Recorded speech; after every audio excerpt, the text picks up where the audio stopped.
এতটুকু ক্লিয়ার? আচ্ছা, এখন তাহলে আমরা অ্যাসেম্বলি শুরু করব। হ্যাঁ, অ্যাসেম্বলটা কেমনে করব? আচ্ছা, তার আগে একটু বলে নেই যেই জিনিসটা দিয়ে আমাদের করার কথা, হুইচ ইজ নাইট্রোসেলুলোজ মেমব্রেন। এইটা একটু মাথায় রাখুন, নাইট্রোসেলুলোজ মেমব্রেন এবং নাইট্রোসেলুলোজ ফিল্টার কিন্তু সেম না। ফিল্টার যেটা আমরা কোথায় জানি করছি, মেমব্রেন ফিল্ট্রেশন করছি না সবাই? সবাই তো করছি। হ্যাঁ, সো মেমব্রেন ফিল্ট্রেশনে দেখছো যে তোমার যে ভ্যাকিউম যে প্যানেলগুলো, ওর মধ্যে হচ্ছে নাইট্রোসেলুলোজ মেমব্রেন যে ফিল্টার পেপার ওটা ইউজ করা হয়। ওটার কোর সাইজ কত?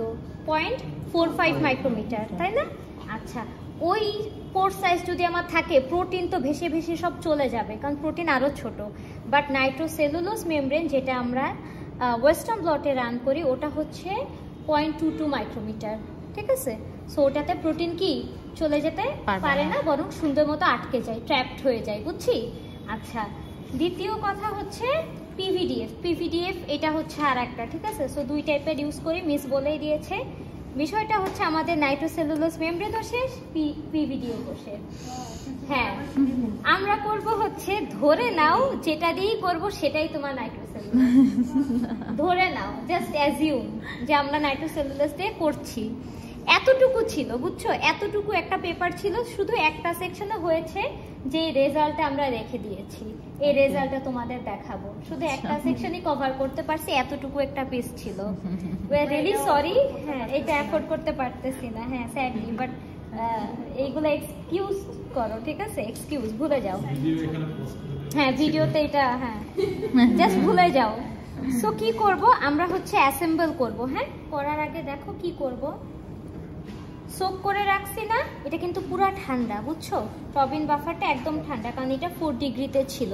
ঠান্ডা না রাখলে পরে প্রোটিন ডিস্টেবিলাইজ হয়ে যাবে। ভেজানো ছিল, রাইট? আমরা একটু সোক, এটা একটু চিপে নিব, কাপড় যেভাবে চিপে নেই, ধোয়ার পর চিপে নিব। অনেক ভিডিওতে তোমরা যদি দেখো তখন দেখবা যে কি করা হয়, যখন ল্যাবে করা হয়, বড় একটা বেসিনের মতো নিয়ে টবিন বাফার ওর মধ্যে ভরে দেওয়া হয়, তার মধ্যে সব অ্যাসেম্বল করে। সেটাও করা যায়, কিন্তু আমরা সেটা করতেছি না। তোমরা জাস্ট যাতে ড্রিপিং না থাকে, একদম ড্রিপ করতেছে এরকম না, এমনভাবে জিনিসটাকে চেপে নিব, বাট ভেজা থাকা লাগবে। ঠিক আছে, দিয়ে বসায় দিলাম। হ্যাঁ, স্পঞ্জ বসায় দিলাম এক সাইডে।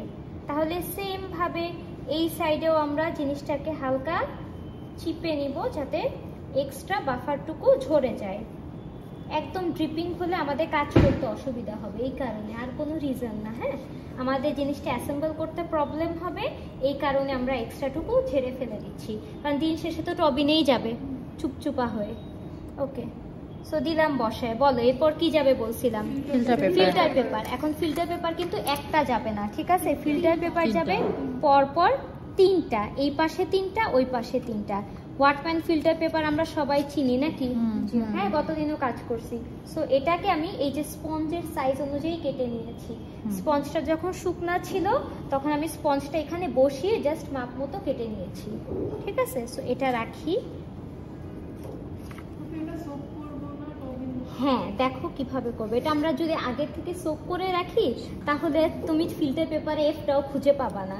সো এখন আমরা কি করব, 3টাকে একসাথে নিলাম। চাইলে একটা একটা করা যায়, কিন্তু ওইটা আরো ঝামেলা।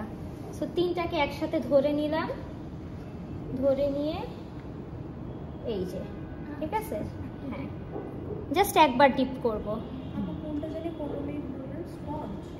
সবই 15 মিনিট রাখার নিয়ম, কিন্তু তোমাদের সাথে আমার কথা বলতে বলতে বেশ খানিকটা মিনিট পার হয়ে গেছে। শুধুমাত্র ফিল্টার পেপার 15 মিনিট নেই, এটা জাস্ট আমরা ডিপ করব, হালকা করে তুলে নিব। ঠিক আছে, তাহলে ধরো এটা কি দিলাম, চেডার চিজ, যদি স্যান্ডউইচ বানাও, তাই না? Kind of look like that. Main ingredient আছে তো, একটা তো আছে, নাই মানে জেল তো আছে, জেলই তো মেন। হ্যাঁ, স্যান্ডউইচ তো, এটাই হচ্ছে কথা। আচ্ছা, তাহলে সেম ভাবে আমি আরো 3টা ফিল্টার পেপার নিলাম। এবার হচ্ছে রেড যে ক্যাসেটটা সেটাতে দিলাম। একটু সুন্দর করে সব বসাবো, যদি সুন্দর করে না বসাই জিনিসটা আমাদের আটকাতে প্রবলেম হবে। ঠিক আছে, আচ্ছা এখন দ্য মোমেন্ট অফ ট্রুথ। এটাকে একটু কেউ সাবধানে রাখো। এটা হচ্ছে আমাদের DIY নাইট্রোসেলুলোজ। ঠিক আছে, ওকে, তুলি। এই হচ্ছে আমাদের জেল। হ্যাঁ, এখন দেখি এটা বসবে না কোনটা বসবে। আচ্ছা ছোটটা বসাই, এটা বেশি বড় দেখা যাচ্ছে। প্যান্ট তো বাবা দেখি দেখা যায় কিনা। নো প্রবলেম এট অল, প্রোটিনের জায়গাটুকু থাকলেই। হ্যাঁ ব্যান্ড দেখা যাচ্ছে, ঠিক আছে ওকে। এক্সট্রা যেই জায়গাটুকু থাকবে সেটা হচ্ছে আমরা কেটে নিতে পারি। হ্যাঁ, এক্সট্রা যেই জায়গাটুকু থাকবে কেটে নেওয়ার জন্য আমাদের, আচ্ছা একটু সাইড দাও আমাকে, কেটে নেওয়ার জন্য স্প্যাচুলা লাগবে।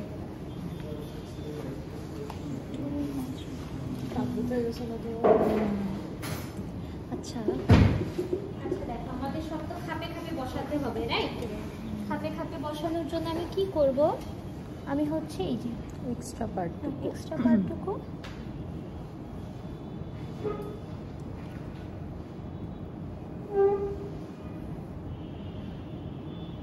কেটে ফেলে দিব। আপুটিকে স্টেরাইল করা লাগবে না, এখানে স্টেরাইল কিছু নেই, সব স্টেরাইল আছে। প্রোটিনই তো, এখানে তো অর্গানিজম দিয়ে কন্টামিনেশন হয়, ঠিক আছে ওকে। জাস্ট আমি খাপে খাপে বসালাম। এই জিনিসটাও কেটে নেওয়া যায়, ঠিক আছে? এটা হচ্ছে স্ট্যাকিং না, এই দেখো দেখা যাচ্ছে। এখন তোমরা লক্ষ্য করো তো সবাই, ব্যান্ড দেখা যাচ্ছে। এটা একটা ছবি তুলো তো বাবা, একজন ছবি তুলো, একদম ছবি তুলো। এটা এই দেখো সুন্দর মতো ল্যাডার দেখা যাচ্ছে, কিন্তু ব্যান্ড সব বন্ধ। বলে দিচ্ছি। আচ্ছা তাহলে পারে আমার প্রোটিনের সেই জেলটা দিয়ে দিলাম, তাই না? এখন ধরে নাও, এই হচ্ছে তোমার নাইট্রোসেলুলোজ মেমব্রেন। হ্যাঁ, আবার ভিজাবো। যদি মেমব্রেন থাকতো তাহলে কি আমি ওর মধ্যে বাফারের মধ্যে রেখে দিতাম? না না, রেখে দিতাম না, জাস্ট তুলে নিতাম। হ্যাঁ ওটাও তো খুব ব্রিটেল না, ওটাও তুমি যদি ভিজিয়ে রাখো তাহলে ওটা একদম পানির সাথে মিশে যাবে, মানে বাফারের সাথে। খুব সাবধানে বসিয়ে দিব। হ্যাঁ, হাত দিয়ে একটু চেপে নিব, ঠিক আছে ওকে। আচ্ছা হ্যাঁ হ্যাঁ, অল্প টাইমের জন্য। আচ্ছা দেওয়া শেষ। এখন কি করব, এখন হচ্ছে এই জিনিসটা আমাদের অ্যাসেম্বলি শেষ। জাস্ট এইটা আমি একটু ট্রান্সফার করলাম, কারণ আমার একটা স্টেপ বাকি, হুইচ ইজ গ্লাস স্প্রেডার।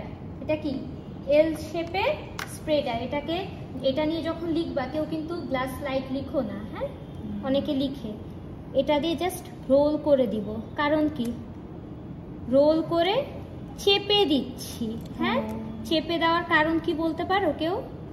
যেন ভালোভাবে আটকায়, জেলার মেমব্রেন যাতে, হ্যাঁ যাতে কোনো ভেতরে বাবল না থাকে, ঠিক আছে? কারণ যে কোনো ভেজা জিনিস যখন তুমি পাশাপাশি আনো, মাঝখানে বাবল ক্রিয়েট হয় না, ওই বাবল যাতে না থাকে, তাই হালকা হাতে এটা হচ্ছে আমি মিশিয়ে দিব, বুঝতে পারছি? এবং এটাকেও একটু ভিজিয়ে নিচ্ছি, ভিজিয়ে নিয়ে মিশিয়ে দিলাম। কাইন্ড অফ উপর দিয়ে বাটার মারা বলতে পারো, ঠিক আছে? আচ্ছা এখন কি করব বলো? অ্যাকচুয়াল মেমব্রেনটাও কিভাবে রোল করতে পারবো? জি সব সেম। ধরে নাও অ্যাকচুয়াল, আমি তো তোমাদের বলেই নিলাম এই কাজটাই আমাদের করতে হবে। আচ্ছা এখন তাহলে আমরা এটা বসিয়ে দেই।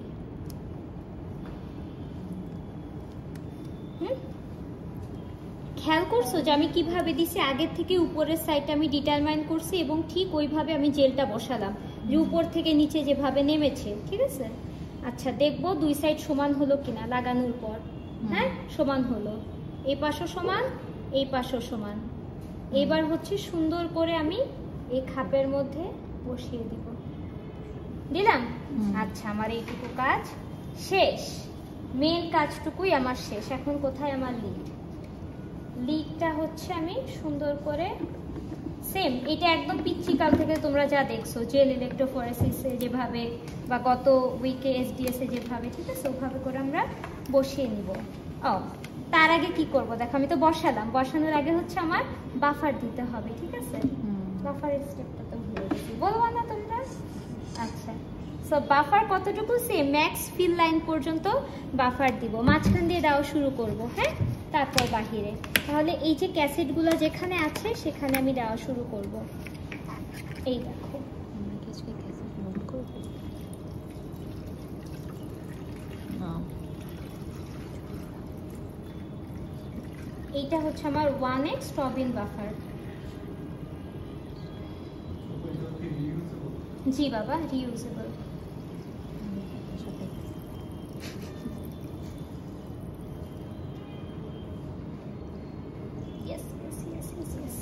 হয়েছে, ফাইন।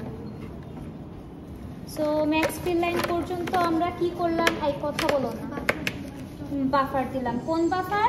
1x টবিন বাফার বা ট্রান্সফার বাফার, ঠিক আছে, দুইটাই কারেক্ট। টবিন বাফারও যা, ট্রান্সফার বাফারও তা ওয়েস্টার্ন ডটের ক্ষেত্রে। দেখো তো ক্যাসেটগুলো সাবমার্জ হয়ে আছে না? হ্যাঁ, আচ্ছা, যদি ধরো তোমার এমন হয় কখনো যে এনাফ পরিমাণ টবিন বাফার নাই, তার মানে ক্যাসেটে একদম মাথা পর্যন্ত কি হয়নি, সাবমার্জ হয়নি, সমস্যা নেই। তোমার প্রোটিন যেখান থেকে শুরু ওখান থেকে হলেই হলো। প্রোটিনটা তো একটু নিচের দিকে, তাই না? একটু মাঝামাঝি বসিয়েছি না, সুপে যদি এতটুকু খালিও থেকে যায় ভয় পাওয়ার কিছু নাই। ওকে, বুঝতে পেরেছি? আচ্ছা, তারপর হচ্ছে তাকাও ব্ল্যাক ব্ল্যাকের দিকে, রেড রেডের দিকে। কি করবো এবার বলো তোমরা আমাকে, এটা কোথায় কি রেডটা কি সেটা বলো। Anode, good. অ্যানোডে হচ্ছে পজিটিভ চার্জ, আর ব্ল্যাক হচ্ছে ক্যাথোড, যেটা হচ্ছে নেগেটিভ চার্জ। আচ্ছা, ঠিক আছে, বসিয়ে দিলাম। তারপর কি করব বলো? হ্যাঁ, সুইচ অন করব। সুইচ অন করার পর ভোল্ট কত বলেছি? বলেন। 25 ভোল্ট হবে, 25। জি বাবা, অনেক কম হতে হবে, ঠিক আছে। এখানে ভোল্ট কমেই এই জিনিসটা সুন্দর মতো ট্রান্সফার হয়। এর আগে কত দিছিলাম জানি? 130 বা 100, তাই না? এরকম 130-তে 2 ঘন্টা, 180 টু 130 পর্যন্ত দেওয়া যায়, ডিপেন্ড করে।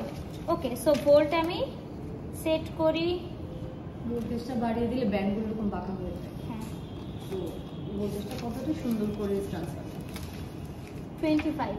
টাইমার কত দিব বললাম? এই বলছি না, 40 মিনিটস, ঠিক আছে। So volt 25, time 40 minutes. তারপর টাইমার অন করব, দিব স্টার্ট। এইবার দেখো তো ট্রান্সফার শুরু হলো কিনা, ওই দেখো। আপু দেখতে পারি না। আসো, এটা কি ভিডিওতে উঠবে বাবা? 10 জন করে এসে দেখে যাও। হ্যাঁ, এখন দেখা যাচ্ছে। এটা দেখে যাও সুন্দর মতো, যে তোমার না আজকের হ্যান্ডস অন এটাই পার্শিয়াল, মানে আপু তাহলে পরোক্ষ। মিডে কিভাবে হ্যান্ডস অন? কেন দেখলা না কিভাবে স্যান্ডউইচ বানালাম? পারবা না? স্যান্ডউইচ বানানো কঠিন। আপু এটা তো হাতে করনি কিন্তু স্যান্ডউইচ। আচ্ছা, ধরে না আমি তোমাকে 11 রোজের একটা জেল দিলাম, ওটা ধরে তুলতে পারবা না ট্রান্সফার? আমি কাগজ দিলাম, যে কোনো কিছু বললামই তো, সব XYZ ধরে নাও, ঠিক আছে। সরি, স্যান্ডউইচ বানানো তো আমরা দেখছি, আমরা তো পারবো অ্যাসেম্বল করতে। ক্যাসেটে কিভাবে বসাতে হয়, রেড কোন দিকে, ব্ল্যাক কোন দিকে, এগুলো তো আমরা বুঝছি। তাহলে কি আমরা পারবো না? এটা পারবো, ঠিক আছে। এবার একটু 10 জন করে এসে দেখো যে ইলেকট্রিসিটি ফ্লোটা কিরকম। এখন নতুন তো কোনো স্টেপ নেই, তাহলে বন্ধ করে দিচ্ছি ভিডিও। কি? হ্যাঁ, ভিডিও অফ করে দাও।